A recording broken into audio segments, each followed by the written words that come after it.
ఒక ఆవు పెట్టిన ఈ శాపం వల్ల ఇప్పటికీ ఆడవాళ్లు ప్రసవ సమయంలో ఇంత నొప్పిని భరిస్తున్నారని మీకు తెలుసా?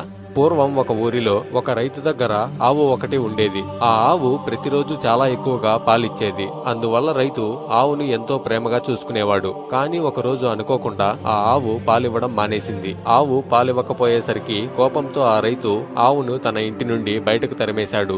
ఆవు ఎంతో బాధపడుతూ, భగవంతుడా, నువ్వు ఈ మనుషులకు ఇంత అహంకారము, ఇంత కఠినమైన మనస్సు ఎందుకిచ్చావు? ఆ రైతు నేను పాలిచ్చినన్ని రోజులు ఎంతో ప్రేమగా చూసుకున్నాడు. నేనొక్క రోజు పాలివ్వకపోయేసరికి నన్ను కొట్టి తరిమేశాడు అని అంటుంది. కొన్ని నెలల తర్వాత ఆవు ఒక దూడకి జన్మనిచ్చింది. అప్పుడే అక్కడికి ఒక అమ్మాయి రావడంతో, అమ్మ, నా బిడ్డనెత్తుకుని నా వీపు మీద పెట్టు, నేనిక్కడి నుండి వేరే చోటుకు తీసుకెళ్లాలి అని ఆవు ఆ అమ్మాయిని అడుగుతుంది. దానికి ఆ అమ్మాయి అప్పుడే పుట్టిన ఆ దూడను చూసి, చిచి, నీ బిడ్డ చూడడానికి ఎంతో దరిద్రంగా చండాలంగా ఉంది, దాన్ని నేనెత్తుకుని నీ వీపు మీద పెట్టాలా?